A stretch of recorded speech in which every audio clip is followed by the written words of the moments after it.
Hey guys, welcome to Rosie's Dessert Spot. In this tutorial I'll be teaching you guys how to make a 3-tier cake with the sequence effect and some smooth black buttercream frosting. I've started off with my white fondant, rolling it out to about 3mm in thickness.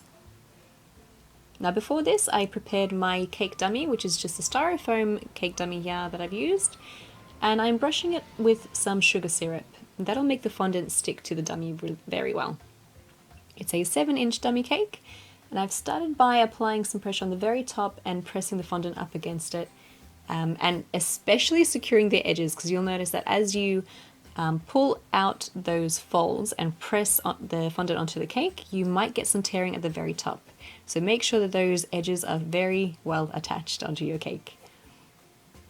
And again, just undoing the folds, pressing it onto the cake, and then using your fondant smoother just to press the very bottom edge to the cake as well.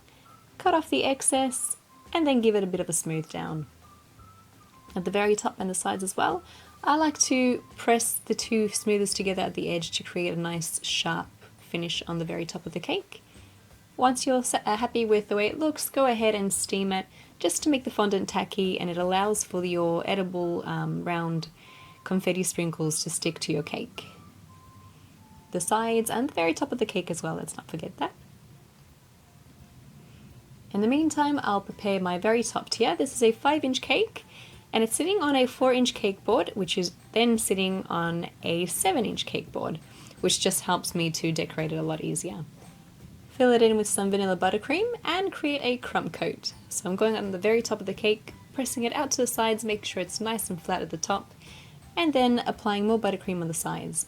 Here I'm using my bench scraper to roughly smooth it down, and my spatula to clear up the very top of the cake, bringing it into the center.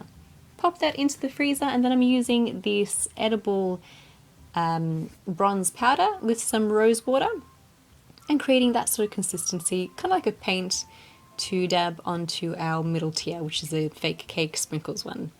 I've used a blush brush and I've heaped it with some paint and just dabbing onto the sprinkles, or the confetti. And you'll want to kind of angle it sideways so that it gets to the sides of your sprinkles as well. Once that's all covered, set it aside, and then I'm taking my 5-inch cake out of the freezer and I'm decorating it with the black buttercream. Starting at the top, making sure it's nice and flat, and going around adding a very thick amount and then kind of removing it with my bench scraper, going around the cake, fast to smooth it down and then slowly to create a nice smooth finish. Clear up the very top again and back into the freezer. Now we're doing the exact same thing here with a 9-inch cake, so following the exact same steps. Here I'm creating my crumb coat, pop it into the freezer for 10 minutes, and now creating my final layer of frosting. Going around quickly to make it even and then slowly to smooth it off.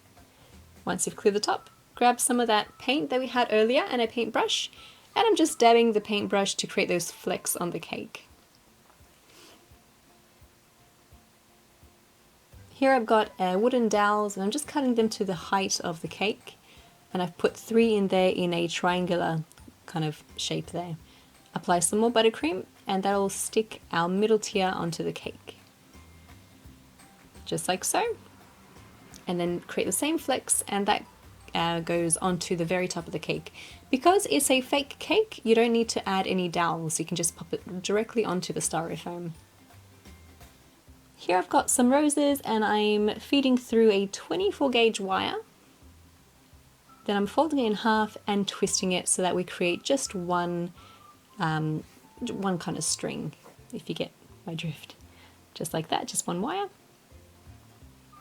And then pop those into the cake. I've added my roses between the tiers, so between the bottom tier and the middle tier I've added 3 roses, and then to fill up the space I've just gone in with some petals. Then at the very top, between the top tier and the middle tier, doing the exact same thing. And if you like, you could also go in with some greenery, so the leaves, if your roses came with any leaves, you could add those in as well. And I've also added a couple down the bottom too. I love, love, love adding gyp flowers, kind of like baby's breath, into any kind of floral arrangement that I create on a cake. And you're done. That's how you make a very easy to do engagement or wedding cake, decorated with the sequins effect and also some splotches of metallic paint on a very easy, smooth buttercream finished cake. Thanks guys for watching. I'm really excited to share this one with you guys, particularly because it's my very first 3-tier cake tutorial. I've done 3-tier cakes before, but I've never done one for a tutorial, so I'm really excited to kind of show you guys how to do one of these. Granted, I did make it with the styrofoam fake cake in the middle. I will have to show you guys how to make real cake, all 3 layers with the dowel that goes through the center. But in the meantime, if you wanted something easy to practice with, foam dummies are the best way to go. Thanks again for watching. I really hope you guys enjoyed this one, and I will catch you again on Tuesday.